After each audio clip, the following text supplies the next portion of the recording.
Nossa Vida Melhor está de volta num momento muito sério, muito importante e que pode transformar as nossas vidas. Eu digo nossas porque eu também quero aprender sobre esse assunto. Compartilhar nossos pensamentos e necessidades, ouvindo também o que o outro tem a dizer, é essencial para formar relacionamentos próximos e nos sentirmos valorizados e compreendidos. Mas a gente sabe que é difícil.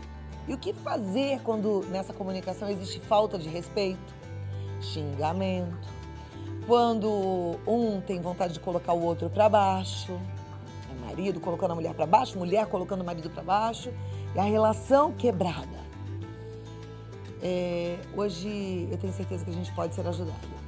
Quero aprender e sei que nosso convidado pode nos ajudar a melhorar essa comunicação entre você e a sua parceira, com a comunicação não violenta.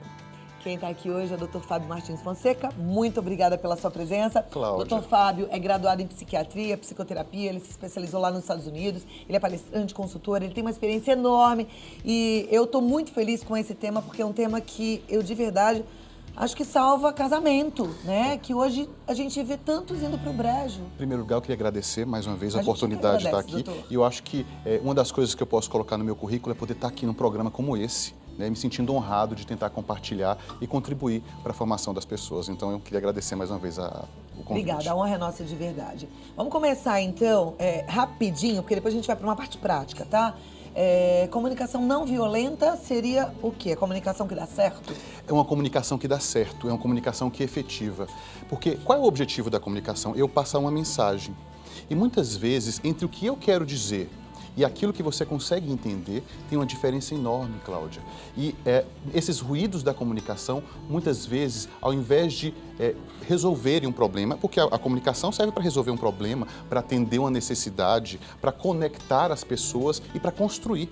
Esse é o objetivo fundamental da comunicação, né? E muitas vezes, por conta desses mal entendidos e por conta da gente não aprender a usar essas habilidades que a gente tem tão bem assim, a gente gera intolerância, desconexão, falta de empatia e as pessoas simplesmente externam a sua raiva, externam a sua hostilidade, meio que desabafando, mas ficam cada vez mais longe de resolver o problema. Isso numa série de situações, Cláudia.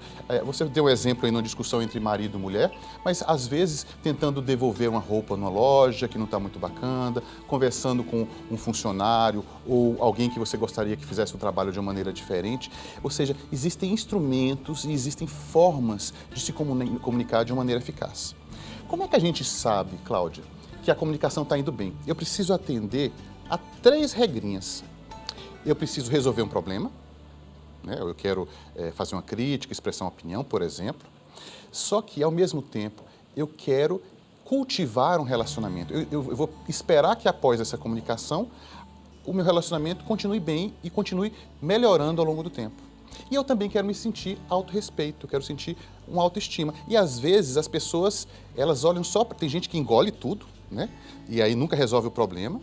Tem gente que é muito agressivo e aí não cultiva as relações. E tem gente que quer resolver o problema e não leva em consideração que a gente vai precisar cultivar os relacionamentos ao longo do tempo e mesmo que eu grite ou eu xingue, será que eu vou ficar contente comigo mesmo? Será que eu vou ser o tipo de pessoa que está cultivando os próprios valores? Então a comunicação não violenta é aquela comunicação que tenta ser tão eficaz, funcionar a ponto de atender essas 3 necessidades.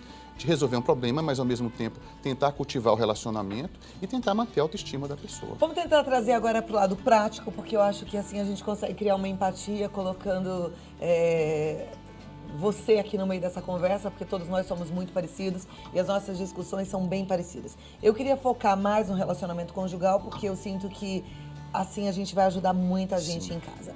Então é muito comum a acusação, né, num casamento, por exemplo. Eu imagino, vamos pensar na situação, eu tô aqui lavando a louça. Sim. E aí você tá aí sentado, relaxadão, e eu tô de saco cheio de lavar essa louça toda. Aí eu viro e falo pra você, mas você é um folgado, né? Nem pra me ajudar aqui a lavar essa louça, eu tô aqui cansado lavando essa louça, você é muito folgado. Aí você já retruca bravo. Aí eu já retruco bravo, e aí o que acontece? A gente briga, ou eu até vou lavar a louça, mas chateado com você. Como é que vai ser o nosso clima depois?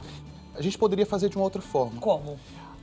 evitar rótulos e tentar descrever a situação. Falar assim, sabe, Cláudia, eu estou aqui lavando a louça, estou um pouco cansado. E eu fico pensando, eu tenho necessidade de descansar um pouco, quero ter um pouco de tempo com você e eu queria saber se você pode me ajudar. Ó, já quebrou minhas pernas. Eu acho que eu vou até te ajudar. Olha lá, é diferente, né? A gente fica ruminando as coisas e a gente parte do pressuposto que as pessoas sabem o que tem dentro da nossa cabeça. Você não me acusou. Não te acusei. Isso foi bom. Ele falou dele, falou do sentimento dele, da necessidade dele. Tocou em mim. Não é bem o tom de voz que faz a comunicação ser violenta ou não. Então, um ponto forte na comunicação violenta é a acusação, né? A rotulação. Por exemplo, eu posso falar assim, sabe o que eu acho, amor? Eu acho que você, no fundo, é desleixado com a nossa família. Você é sempre mais preocupado com o seu trabalho, você é egoísta, você só pensa em você gasta muito dinheiro com as suas coisas, eu tô sempre precisando de dinheiro. Isso também é comunicação violenta, apesar de um tom de voz mais doce, né? E eu poderia responder, se você fosse minha esposa, poxa, amor, eu estou percebendo que você está se sentindo muito sozinha, você precisa de mais apoio. E eu não estava percebendo isso, acho que a gente vai precisar conversar um pouco mais sobre o que eu posso fazer para você sentir que eu estou mais próximo de você e que eu posso te apoiar. Agora, isso é quase impossível, porque quando a gente recebe um monte de acusação, o normal é a gente se defender e não se colocar no lugar certo para ajudar o outro, né? Cláudia, eu sempre digo que se eu for aprender a andar de bicicleta numa ladeira, vai ser sempre muito mais difícil. Eu preciso aprender a andar de bicicleta num terreno plano e às vezes eu vou usar até rodinha, né, com uma criança. Então, claro, num momento de muito acalorado, pode ser muito difícil começar a utilizar esse tipo de ferramenta. A gente vai aprendendo aos poucos, a gente vai ensinando as crianças, a gente vai usando em situações que a gente não está tão ativo emocionalmente e aos poucos a gente vai ficando cada vez melhor. Mas é algo que pode ser aprendido e é algo que pode ser ensinado. É algo que pode ser combinado. Por exemplo, tem ali um casal, olha, que tá num conflito e tá num tal de briga o tempo inteiro. Eles podem sentar e falar assim, vamos fazer um trato? Vamos tentar a partir de agora usar uma comunicação não violenta? Pode. Pode. Então o que tem nesse trato, nesse combinado? O primeiro ponto então é não acusar o outro. O primeiro ponto é estarei disposto a ouvir e quando eu estiver ouvindo, por mais que às vezes a pessoa me acuse de alguma coisa, eu vou tentar entender que ela tem alguma necessidade que não está sendo atendida.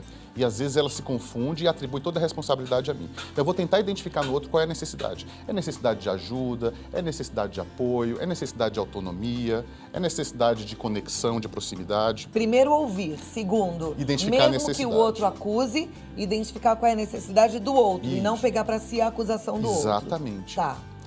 E depois de ouvir, deixar claro para o outro que você entendeu. Meio que repetir assim, olha, então estou entendendo que você está me dizendo isso, você está se sentindo um pouco apoiado. Você repete um pouquinho para o outro o que você entendeu para deixar claro que a comunicação se estabeleceu. Se o outro disser para você que você não entendeu muito bem, você dá mais espaço para o outro falar. E depois você tenta se comunicar. Quando você for fazer uma crítica, ao invés de usar adjetivos, descreve a situação. Ao invés de dizer que a pessoa é preguiçosa ou relapsa, você diz assim, olha, quando eu chego em casa e você fica assistindo televisão enquanto eu estou lavando os pratos, o que eu fiz? Eu descrevi a situação. Eu não disse que ele é preguiçoso, porque cada um pode enxergar essa situação de maneira diferente. Então, não usar muito rótulo, não usar muito adjetivo. Eu me sinto triste, eu me sinto desencorajada, eu me sinto distante de você. Eu falo dos meus sentimentos sem rotular o outro. E depois, eu tenho necessidade de ter mais apoio e eu gostaria que você me ajudasse um pouco com as tarefas domésticas. E é claro, Cláudia, que as coisas não são tão simples assim. A partir do momento que eu te ouvi e você me ouviu, é só o primeiro passo. Agora teremos que estar dispostos a negociar. E essa é uma parte muito importante. Porque não adianta eu falar assim, Cláudia, eu quero que você me ajude a lavar os pratos. Pode ser que naquele momento você esteja muito cansada. Aí você pode falar, Fábio, eu quero muito... Desculpa, eu queria até poder te ajudar, mas eu não tenho nenhuma condição. Estou super cansada. Hoje eu trabalhei muito mais que você. Mas aí quando você me fala isso, você parece que não está muito aberta para negociação. Sim, mas eu estou pensando que tem muitas vezes, e na grande maioria das vezes, um dos dois está fechado para negociação. E aí? E aí... Você pode se lembrar de falar assim, olha, nesse momento eu estou muito cansado e eu gostaria de conversar de que outras formas, em que outros momentos eu posso te ajudar, sem ser exatamente depois que eu chego do trabalho. Ou, Quem ouviu essa resposta tão fechada para a negociação pode devolver. Tá ok, eu estou percebendo que agora não é possível, mas eu gostaria de voltar a conversar com você.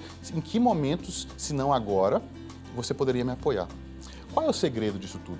A gente tem necessidade, ok? Eu tenho necessidade de ser apoiado. E aí na minha cabeça, eu fico só com uma maneira de apoio. Quando eu estou aberto para negociação, pode não ser aquela que eu queria, mas de repente uma outra vai servir também. Olha lá, gente, vamos falar aqui de flexibilidade. Isso. Então, eu vou pedir um pouquinho da sua flexibilidade, da sua também, porque a gente vai voltar com esse assunto já. Vou voltar com o Dr. Fábio Martins Fonseca. A gente estava falando de momento propício para continuar a conversa. Tem momentos em que a comunicação, se ela não for estabelecida de forma não violenta, ela precisa parar? Sim, eu acho que a gente chama isso de evitar o pior. Quando eu sei que eu estou no meu máximo de emoção, né? Então, a gente ensina as pessoas muitas vezes a dar nota para raiva, por exemplo, né? Quando eu estou, minha raiva está na nota de 3, 4, 5, é importante eu tentar estabelecer essa conexão e tentar fazer a comunicação para eu aprender a lidar com a situação. Mas às vezes a minha raiva já está lá no 9, 10. E aí, nessa situação, o que eu melhor posso fazer é não piorar. Eu falei, olha, eu não estou num bom momento e eu vou precisar sair um pouco. Eu vou precisar de alguns minutos para me refazer e mais tarde a gente pode continuar essa conversa. Mas acho que agora não vai ser um bom momento. Então eu vou pedir licença para você, vou ao banheiro, vou tomar água. Agora, para isso tem que ser forte, porque parece que o ser humano gosta dessa briga, dessa coisa mais pesada, né? Gosta porque a gente tem uma crença, Cláudia, de que tem um certo e tem um errado e que eu preciso ganhar uma discussão. E a gente não tem a consciência de que como a gente vive um dependendo do outro, se eu ganhar, no fundo eu estou perdendo. Né? O Rubem Alves tem um texto muito bacana que se chama Tênis ou Frescobol. E ele coloca que no tênis o outro está tentando vencer o tempo todo, dar aquela cortada, fazer com que o outro faça a bola cair. E no frescobol, um está batendo a bola para o outro e entende que quando o outro deixa a bola cair, não foi necessariamente de propósito e da próxima vez ele vai tentar passar a bola de um jeito melhor. Então a gente tem que tentar levar os nossos relacionamentos como se fosse um jogo de frescobol. E isso é legal a gente também se conhecer, porque tem pessoas mais competitivas e pessoas menos. As mais competitivas não gostam de perder uma briga. Mas lembre-se, num relacionamento, quando você perde, muitas vezes você ganha. E quando você ganha, você perde. Então, pondera, né? E pondera se é hora de continuar a comunicação. Exatamente. Eu ganhei, eu conquistei meu objetivo no grito, conquistei o meu objetivo manipulando, me vitimizando. Mas espera aí, como será que as outras pessoas estão se sentindo? Porque, de repente, as pessoas não estão mais tão motivadas a se aproximar da gente de novo. Começam a querer se distanciar, o relacionamento começa a ficar cada vez mais frio. É isso que eu quero realmente? E o importante é possível aprender. É possível melhorar, né? Só que para isso, Cláudia, a gente tem um termo, né? Abraçar a nossa vulnerabilidade. O que a gente chama de fraqueza, a gente fala assim, são pontos para melhorar e a gente não precisa se envergonhar disso. E a gente quer bancar o durão e o forte e ganhar o tempo todo. Você está certo, essa cultura competitiva não nos ajuda em nada nesse sentido. Perfeito. Bom, é muito comum, eu recebo aqui, as mulheres falam muito, reclamam, meu marido não me procura, o meu marido não chega perto, ele não tem sido carinhoso, ele não tem sido amoroso. E muitas vezes eu vejo que a conduta é da acusação, né? Assim, você vai embora de novo? Você nem me deu um beijo, né? Você nunca mais nem chegou do meu lado, você nunca mais me fez um carinho. Existe uma forma correta de comunicar essa sensação de abandono? Existe. E a primeira coisa é aquela regrinha de ouro, né? Antes de falar, ouça. Se o seu marido está distante de você, né? Você pode concordar ou não, mas algum motivo existe, alguma necessidade ele está tentando atender. Então, abrir uma conversa franca e perguntar, ser curiosa. Olha, eu tenho percebido que a gente não está tão próximo antes como a gente era antes. E isso às vezes me entristece um pouco. Eu queria saber como é que é isso para você, se você tem percebido isso. Antes de acusar, levantar a bola e devolver para o outro. Como é que é isso para você? Eu me sinto um pouco incomodado. Aí ele pode responder, não, você não está entendendo, eu estou muito cansado, eu estou preocupado com tudo. A nossa firma está vivendo um momento muito difícil. E aí você começa a arte de ouvir. Antes de falar, você deixa claro que você entendeu. Poxa, amor, eu estou percebendo então que eu achava só que era comigo, mas tem outras coisas que estão te atrapalhando. Você está muito preocupado também com o futuro da nossa família. Você também está se afastando porque você quer garantir a nossa segurança financeira. E ele vai dizer, poxa, amor, ainda que bom que você consegue compreender que não é só por sua causa. Ou seja, eu ouço. E como é que eu ouço? Dizendo para o outro o que eu estou ouvindo. Então tem isso. Então você está me dizendo isso. Só que quando você começa a falar, eu não ouço você, eu fico ouvindo os meus pensamentos, eu fico ouvindo as minhas emoções, eu quero jogar aquilo para fora. Então, quando eu tento repetir aquilo que você está dizendo, Cláudia, eu me obrigo a te ouvir. Aham. Olha lá, é uma dica perfeita, boa, porque realmente na hora que você já está com uma comunicação violenta estabelecida, você tem raiva. Então o outro fala, você não quer ouvir mesmo o que o outro Isso. fala. Então essa dica é boa. Como você tem a obrigação de repetir o que ele está falando, você vai prestar atenção. Boa dica. Tem várias perguntas aqui, uma telespectadora levantou uma questão muito interessante e que muitas mulheres sentem essa angústia. Ela diz: eu não trabalho fora, mas cuido da minha casa. Mas já ouvi que não faço nada e isso me magoa muito. Então, como é que a mulher deveria agir numa situação como essa? Ela tá lá cansada, o marido tá lá na dele, ele fala, você não faz nada o dia inteiro, pra você é fácil. Você fica em casa, na maior vida boa. Vou dar uma sugestão. Lembre-se dos valores que são mais importantes para você. E você pode dizer, sabe, o bem-estar e a integridade da minha família é muito importante para mim. E tem outras coisas que também são importantes que eu não estou priorizando nesse momento. Quando eu fiz a escolha de ficar aqui em casa cuidando da minha família, dos nossos filhos, foi pensando no melhor para vocês. E me entristece um pouco ouvir isso, porque eu queria ter um pouco de reconhecimento também do quanto eu contribuo. Então eu gostaria que você refletisse um pouco como eu me sinto quando eu ouço esse tipo de comentário seu. Eu sei que parece uma conversa muito elaborada e muito difícil, mas eu queria deixar a mensagem para o povo, é possível aprender. A gente consegue aprender qualquer coisa, se a gente perceber a importância e a gente perceber quanto isso pode nos ajudar. Agora, antes da gente querer a validação do outro em relação ao que a gente é, ao que a gente faz, é importante você também prestar atenção e validar a sua escolha. E entender que você não é menos porque você cuida da tua casa, ao contrário.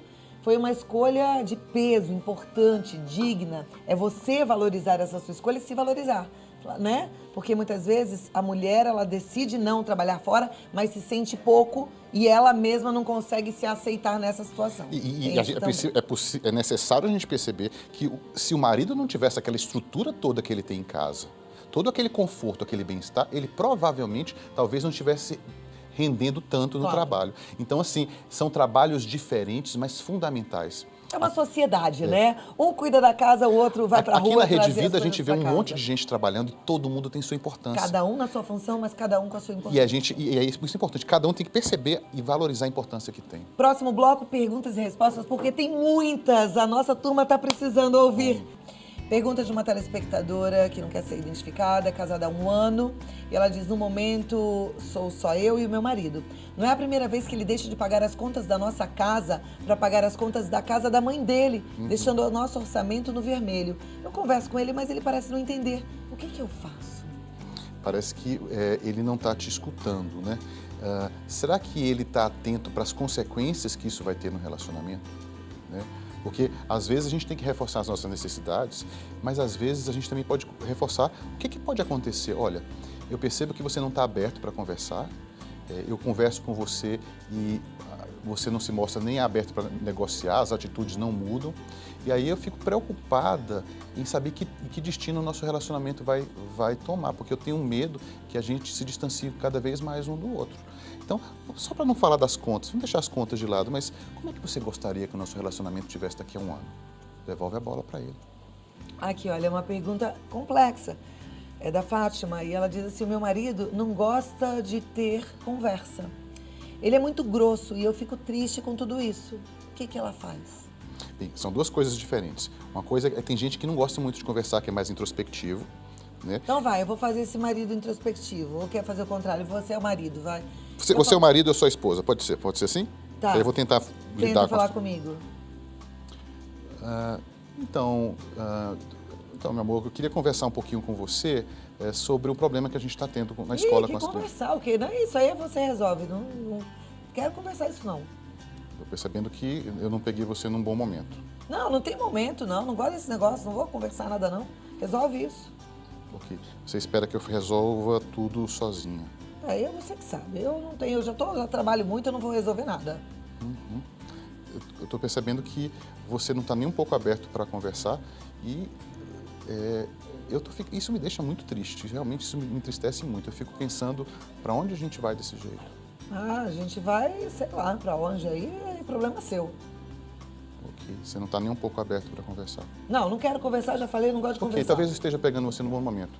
Você prefere ficar um pouco a sós, então? Eu vou ficar aqui, vou ficar Ok. sozinho. Você acha que tem algum momento em que eu poderia voltar aqui para falar com você? Eu tô querendo chorar aqui. Não, olha, já quebrou as pernas do marido, falando bem a verdade, porque essa mulher, ela tá um doce, né? E o que você foi causando dentro de mim, ou me colocando no lugar desse marido, é uma sensação de culpa, de ser ingrato, de ser injusto. Eu acho que é uma comunicação que funcionaria. Porque assim, a gente tem a vontade de revidar, de pagar na mesma moeda, né? Mas assim, por mais grosso que a pessoa esteja tendo, a gente não sabe exatamente o que está passando no mundo interno, né?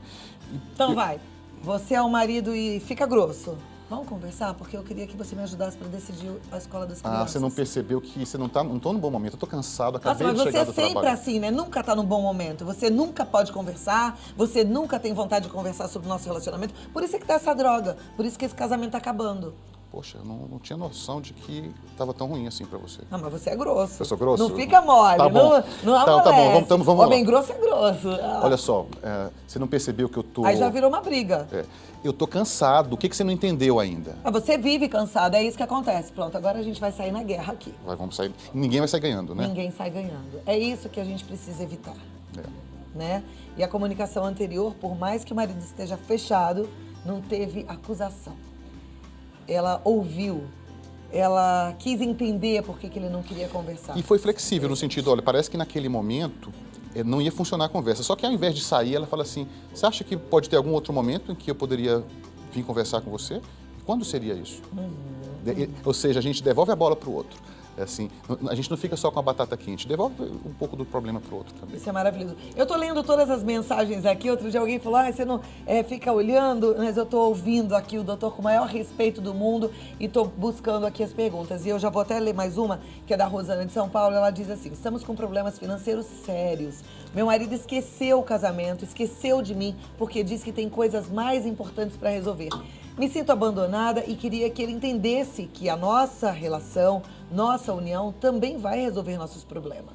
Ok, como é que ela chama? Se chama Fátima. Rosana. Rosana, olha só, como eu estava dizendo, você tem que expressar suas necessidades e, idealmente, antes de expressar suas necessidades, entender o que está acontecendo com o seu marido. Então, se você se fechar de que você tem que se sentir menos abandonado o tempo todo, você não vai conseguir validar, dizer para o seu marido que você entende que ele está preocupado, que você entende que a segurança financeira é uma coisa muito importante para ele e que isso está consumindo todas as energias dele. Só que, ao mesmo tempo, se ele ficar focado só nisso, o problema vai piorar. Porque ele vai ter mais gente doente em casa. Então, assim, eu acho que ele tem que ter um balanço. Né? Mas a gente não muda o outro. Não. Qual é o papel dela, então? O papel dela é ouvir, dizer para o marido que ela compreende o que está acontecendo com ele e, ao mesmo tempo, eles não vão poder se focar só nas necessidades dele. Eles vão ter que conversar, porque senão, além de problema financeiro, vai ter problema conjugal. Ao invés de um problema, vai ter dois. Tá. E ela pode, no máximo, dar a opinião dela, mas... o outro é que vai ter que arcar com as consequências de tomar uma decisão ou não, né? Então, se eu não atendo às necessidades da minha esposa, eu vou arcar com as consequências de como vai estar o meu casamento daqui a 1 ou 2 anos. Então, ao invés de eu ameaçar o meu marido, a minha esposa, eu digo assim, poxa, eu fico triste. Você já parou para pensar, se a gente continuar assim, como é que vai estar o nosso relacionamento daqui a 1 ano? Que tipo de relacionamento a gente quer pra gente? Vamos parar para pensar nisso e para por aí. Deixa o outro com a batata quente na mão. Ok. A pergunta agora não é sobre relacionamento conjugal, mas relacionamento a dois e familiar importante. Por isso eu vou fazer um parênteses aqui para ajudar a nossa telespectadora. Ela diz assim, Cláudia, boa tarde. O meu irmão, pela 4ª vez, não quer falar comigo. Dessa vez, sinceramente, eu não sei o porquê. Eu já fui na casa dele 3 vezes e ele me ignora. O que eu devo fazer? Procuro para saber o que foi, espero um tempo. Nós temos mais de 40 anos, não vejo necessidade disso. Te acompanho sempre e hoje preciso de ajuda. Beijo, obrigada. Eu é que agradeço a sua confiança. Situação difícil, eu consigo imaginar muito bem o que você está passando. E você pode tentar ser clara e amorosa com seu irmão, só que muitas vezes a gente tem que respeitar que as outras pessoas são diferentes da gente, têm autonomia, têm o direito de tomar decisões que às vezes a gente não concorda, a gente pode ficar triste com isso, né? E talvez ter a sabedoria de esperar um momento, uma brecha, esperar um momento em que ele pareça um pouquinho mais aberto para entrar com delicadeza. Às vezes a gente quer forçar a barra, né? E perde a oportunidade de recuar e esperar um momento mais propício. Eu acho que você vai ter que ter essa sabedoria de saber recuar um pouco. Ok, tudo tem o seu tempo, né? Confia em Deus, calma, age com amor, sempre com amor, dá certo. A nossa telespectadora é de Londrina e ela fala assim: Cláudia, boa tarde, eu tenho uma bebê de 5 meses e o meu marido sempre foi muito parceiro, mas depois que ela nasceu, passamos a ter menos tolerância um com o outro e explodimos com facilidade. Eu cuido dela o dia todo e ele trabalha fora. Às vezes não conseguimos conversar e nos entender. Me sinto frágil. Importante você saber que isso é frequente, é normal. A gente tem uma família que é um casal sem filhos e esse casal passa a ter filhos.